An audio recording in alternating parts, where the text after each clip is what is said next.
ሰላም ሰላም ቤተሰብ በሙሉ እ፣ እንደምን ዋላችሁ፣ እንደምን አደራችሁ። እንግዲህ ይህንን በያላችሁበት ሰዓት አቆጣጠር ማለት ነው ሰላምታዬን ካቀረብኩኝ በኋላ ወደ ዋናው ርዕስ እመለሳለሁኝ ማለት ነው። እና በርዕሱ ላይ እንግዲህ ለማየት የሞከርኩት የስዊድን የጦርነት ታሪክ ከአሁኑ የኢትዮጵያ ሁኔታ ጋር በማነጻጸር እንደሚከተለው ለማቅረብ ነው ማለት ነው። ታሪካቸው እንግዲህ ስዊድንም እ፣ እንግዲህ ከስንት መቶ ዓመት በፊት የነበረችበትን ሁኔታ ነው አሁን ኢትዮጵያ ውስጥ ያለው የጦርነት ታሪክ እና ሁለቱ ምን ይመስላል የሚለውን ለማቅረብ ነው። በዚህ መሰረት እንግዲህ በስዊድን ታሪክ ወይም ደግሞ እ፣ ካልማር ህብረት ጦርነት የሚባል በ14ኛው እና በ15ኛው ክፍለ ዘመን ስዊድን፣ ዴንማርክ እና ኖርዌይ በአንድ ላይ ህብረት ፈጥረው እ፣ ማለት በየክልሉ ያሉ የሀገር በቀል መኳንንትን ኖበልስ ይባላሉ እና የታጠቁ ኃይሎችን ከማዕከላዊ ንጉሥ ጋር ከፍተኛ የእርስ በርስ ጦርነት ያደርጉ ነበር። በ14ኛው እና በ15ኛው ክፍለ ዘመን ማለት ነው። ማን? ስዊድን፣ ደንማርክ እና ኖርዌይ ከማን ጋር?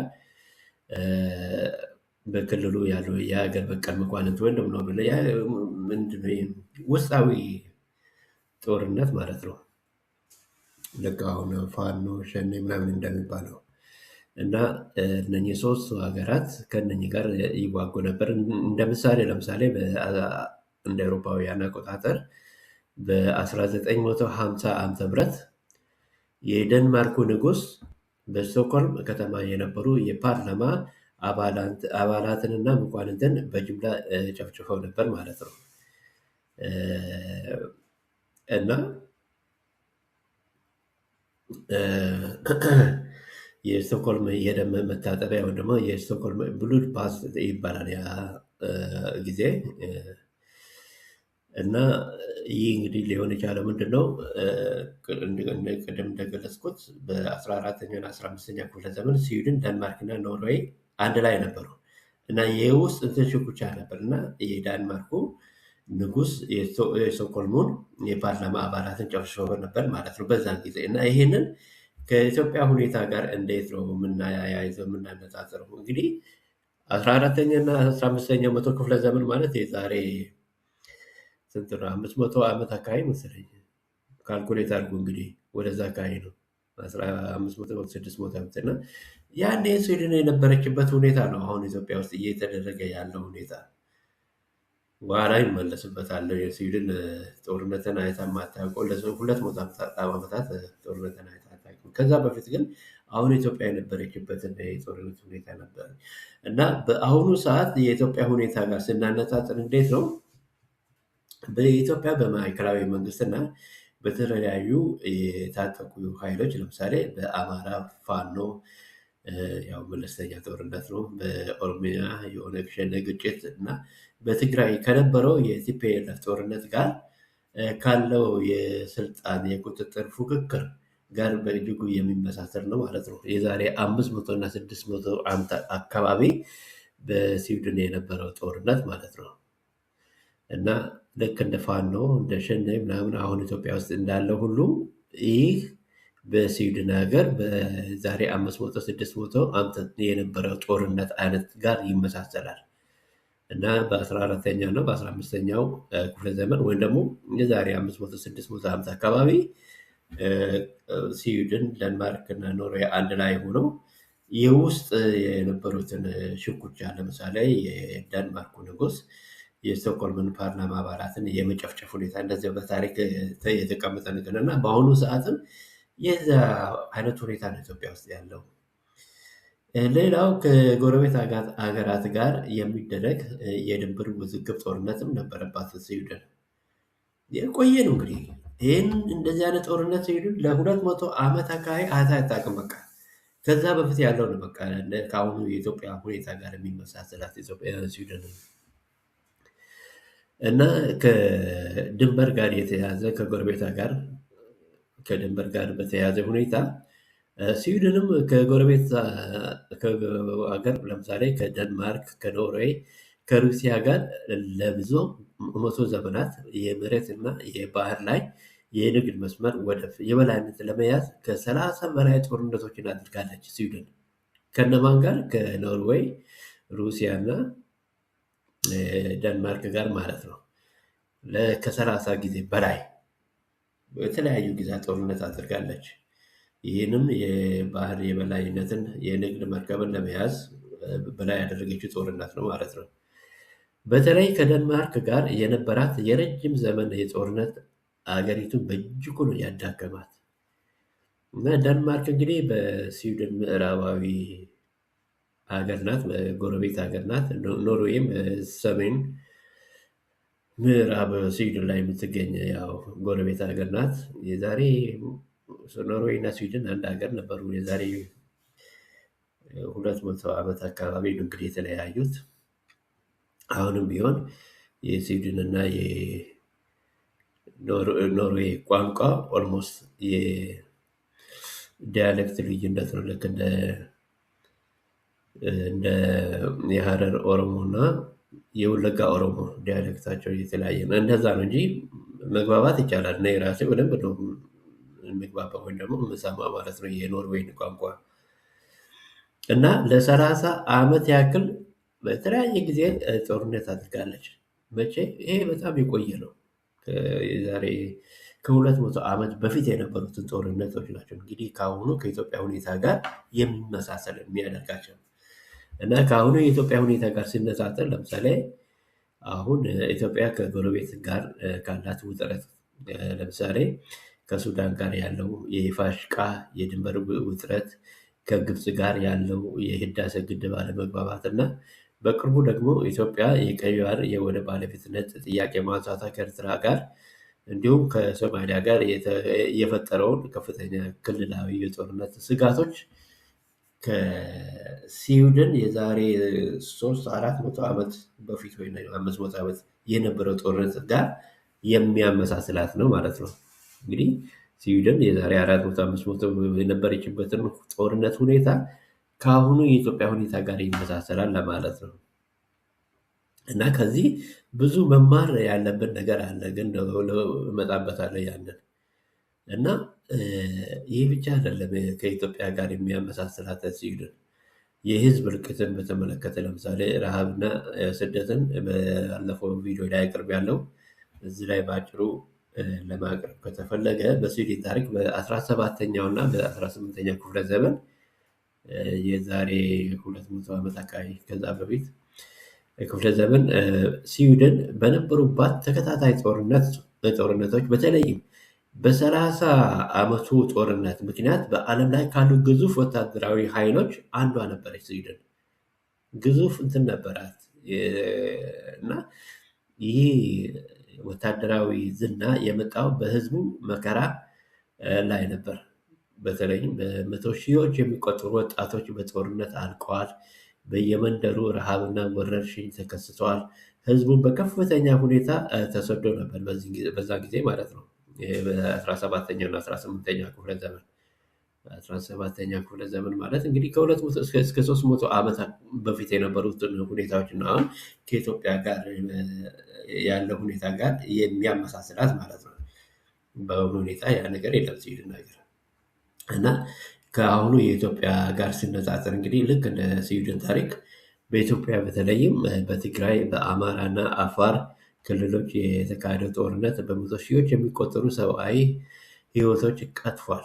በሚሊዮን የሚቆጠሩ ዜጎች ተፈናቅለዋል። ፋብሪካዎችና ሆስፒታሎች ወድመዋል።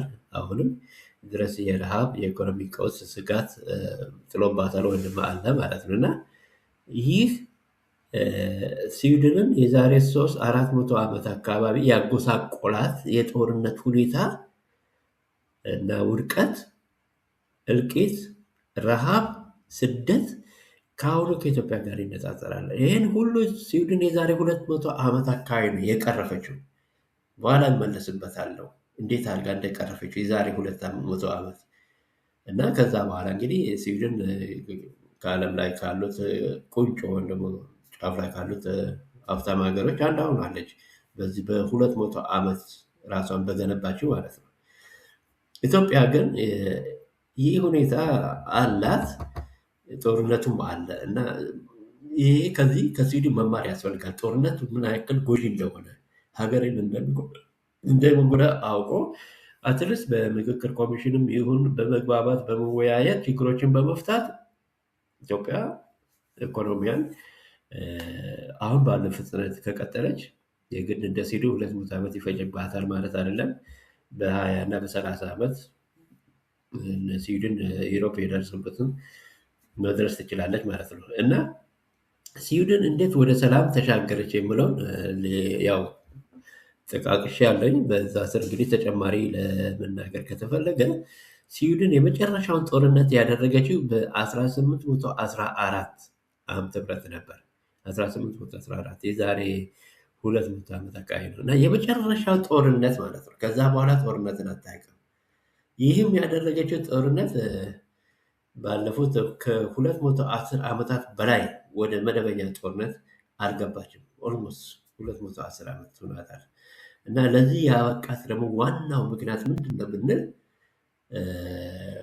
አንደኛ ወታደራዊ ገለልተኝነት ኒውትራሊቲ የተከተለችበት መንገድ ነው። እንግዲህ ከዚህ ጦርነት ያበቃት ማለትም በሀያላን ሀገራት ፖለቲካ ውስጥ አለመግባትና ሰላምን በውይይት መፍታት። ይህ ለ210 ስዊድን ስትከተል የነበረው ነው እና አሁን ቅርብ ጊዜ ነው ወደ ኔቶ የገባችው እንጂ ለ200 ዓመት አካባቢ ገለልተኛ ነበረች ስዊድን። አሁን በዩክራይን እና በራሻ ጦርነት ምክንያት ስጋት ስላለ የኔቶ አባል ሆናለች መሰለኝ። አሁን እንደዛ ነው እንጂ ከዛ በፊት ለ210 ዓመት ሁሉ ኒውትራል ነበረች እና ኢትዮጵያም እንደዛ አይነት ነገር ያላት ይመስለኛል። በጣም ትታገሳለች ለጦርነት ያለው መንግስት። ግን ሌሎቹ ብቅ ብቅ የሚሉት ለስልጣን ለምናምን ብሎ ለህዝቡም ሳይሆን ለስልጣን ብሎ ግን እልቂትና ጦርነት፣ ውድመት፣ ረሃብ፣ ችግር፣ ቸነፈር ነው የሚያመጣው የጦርነት ለማይረባ ገንዘብ ብሎ ከሻዕቢያ በሚያገኙት የግለሰብ የገንዘብ እንትን ህዝብን በማፈስ በመዝረፍ እንደዚህ አይነት ችግር ውስጥ ይሄ ሀገሪቷን ይጎዳታል እንጂ አይጠቅማትም። ምንም መንግስትንም ከቦታ የሚያነቃንቅ አይደለም። ሽፍታ በየቦታው አንድ ግለሰብ ዘረፈና መኪና አቃጠለና ወይ ደግሞ ዘረፈና ምንም መንግስት የሆነ ነገር አለ ተደብቆ ነው የሚያደርጉት። እና ግን ህዝብ በስጋት በሚኖርበት ሰዓት ስጋት ደግሞ ለኢኮኖሚ እድገት እንቅፋት ነው። ሰው ከሰጋ አእምሮ ተረጋግቶ ኑሮውን በሰላማዊ መንገድ ለማሻሻል አይችልም። ለምሳሌ ከአንድ ክልል ወደ ሌላ ክልል ለመሄድ እየፈራ ወይ ደግሞ በመኪና ከመሄድ በአውሮፕላን ወጪው ከባድ ነው እና በእያንዳንዱ ግለሰብ ላይ እንግዲህ የሚፈጥረው ተጽዕኖ ይኖራል። አይጠቅም፣ ሀገርን ይጎዳል ለማለት ነው። እና ወታደራዊ ገለልተኝነቷ ስዊድን በጣም ነው የጠቀማት። ሌላ ዲሞክራሲና ጠንካራ የፓርላማ ስርዓት መመስረቷ ነው ስዊድን የጠቀማት እና የስዊድን ፓርላማ ሪክስ ዶገን ይባላል። ሪክስ ዶግ ጥቂት መኳንንቶች እና ንጉሶች ብቻ ውሳኔ እንዳይሰጡ በማድረግ የህዝቡን ድምፅ በማዳመጥ የጦርነት ፍላጎት እንዲቀንስ አድርጋለች። እና አሁን ስዊድን በፓርላማ ነው ሁሉ ነገር የሚወሰነው። ንጉሱ ሪፕሬዘንታቲቭ ነው፣ ምንም ውሳኔ አይሰጥም። የፖለቲካ እንትን ውስጥ የለበትም። ግን አገሪቷን ሲምቦል ነው በቃ ምንም ስዊድንን የሚመራት ፓርላማው ነው። ሁሉም ነገር ፖለቲካው ፓርላማ ነው እና ያንን በማስቀረቷ ስዊድን ለኢኮኖሚ እድገቷ በጣም ከፍተኛ አስተዋጽኦ አድርጎላታል። ሌላው ከዚህ ከስዊድን ልንማር የሚገባ ምንድነው? አሁን የኢትዮጵያም ደህና ነው። አሁን የምክክር ኮሚሽኑ የተካሄደው ደህና ነው። ግን አላስፈላጊ የሆነ የጋራ ጥቅም ላይ ኢትዮጵያ ሁሉ ካመነበት አሁን የአዲስ አበባ ውዝግብ ውስጥ የሚያስገባ ነገር አለ። ይሄ ለጦርነት ጥሩ አለ፣ ለወደፊቱም ጥሩ አይደለም። አሁን የኦሮሚያ ክልል የሚያደርገው ነገር ኢትዮጵያዊነትን የሚገልጽ አይደለም። ኦኤልኤፍ እንትን ነው እና የጋራ የሆነ የራሳችን ከሆነ ሀገሪቷ የራሳ የሆነ ዋና ከተማ እንዲኖራት ያስፈልጋል እንጂ የክልል ከተማ ከሆነች ኢትዮጵያ ዋና ከተማ የላትም ማለት እኮ ነው። ምንድን ነው ይሄ? ጥሩ አይደለም። እና በጉልበት መንግስት ፓወር ስላለ አሁን እንትን ቢያደርግም ብዙ ነፃ አውጪዎችን ነው የሚፈለፍለው ይህ ነገር እና አይጠቅመውም ለመንግስትም ቢሆን ለጊዜው ምናልባት በጉልበት ለሁለት ዓመት ሊቆይ ይችላል። እንደዛ ካደረገ ግን አይቆይም ስልጣን ላይ እና ይሄ አይጠቅማትም። በጋራ ሲሆን ግን ለዘለቄታው በጣም ጠቃሚ ይሆናል። አሁን ይሄ ትልቅ ነገር ነው የአዲስ አበባ አሁን እየተነሳ ያለው።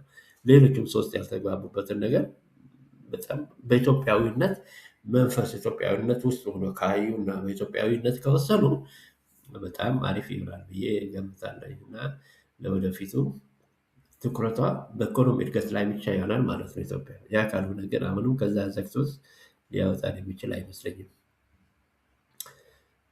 ሌላው እንግዲህ የኢኮኖሚ መገንባት ነው ስዊድን የጠቀማት።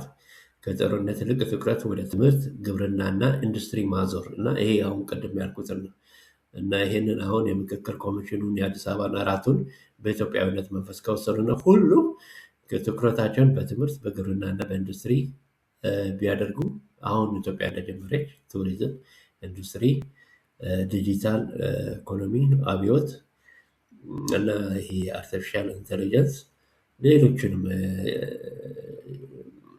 ማዕድን እና እርሻ በዛ ዙሪያ ትኩረት ማድረግ ቢጀምር ሌላ የአሁኑ ኮሚሽኑን እንትን ከተስማሙ በዚህ እንትን ከዘውረች እኔ እንጃ አሁንም ሚራክል ስለ ኢትዮጵያ ውስጥ እየተደረገ ያለው እንደው ዝም ብዬ 20-30 ዓመት እላለሁ እንጂ ምን ይታወቀ በ10 ዓመትም ወይ በ10 ዓመት እንኳን ይከብዳል። ግን ኦልሞስት በ20 ዓመትም ኢትዮጵያ የአውሮፓን አካባቢ ብትደርስ የት እና የት ነው።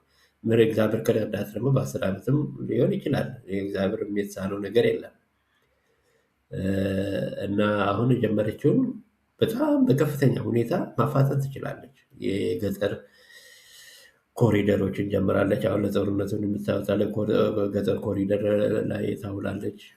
ከተማ ውስጥ አሁን አዲስ አበባ ያልተሰሩበትን ቦታ ማሟላት ትችላለች። በየክልሉ እንትኖችን ማሟላት ትችላለች። እንግዲህ ለጦርነት የሚወጣን ለዚህ ብታውን በአጭር ጊዜ ውስጥ በ10 ዓመት አካባቢ ወይ 15-20 ዓመት ለምን በ30 ዓመት ሳይሆን እና የአውሮፓን አልፋ ልታይ ትችላለች። በጣም ፈጣን እንትን ነው ያለው። ግን አሁን የሚጎተታት እነኛ ጦርነቶች ምናምን ነው። ያንን ተስማምተው ይሄ ነገር በሰው እያንዳንዱ ግለሰብ ውስጥ እንትን አይምሮ ውስጥ ገብተው ጦርነት አያስፈልገንም የሚል ውሳኔ ላይ ከደረሰ ኢትዮጵያ በጣም እድል ይኖራታል ማለት ነው። በአጭሩ እንግዲህ ዛሬ በኢትዮጵያ እያየ ነው ያለው የጦርነት፣ የብሔር ፖለቲካ እና የድንበር ውጥረት ስዊድን ከ200 ዓመታት በፊት አልፋበት የነበረው ጨለማ ታሪክ ነው። ስዊድን ከዚህ ጨለማ ወጥታ ብልጽግና ማማ ጫፍ ላይ የደረሰችው ኢትዮጵያም ወደፊት የውስጥ ልዩነታቸውን በውይይት ፈታ ዘላቂ ሰላም ማምጣት እንደምችል ትልቅ ተስፋ የሚሰጥበት ማሳያ ነው ማለት ይቻላል። እንግዲህ የዛሬውን ፕሮግራምን እዚህ ላይ ያበቃለሁ። ስላዳመጣችሁኝ አመሰግናለሁ። ላይክ፣ ሼር እና ሰብስክራይብ አድርጎ ደግፎ ይህን ሚዲያ ታንክ ዩ ቨሪ ማች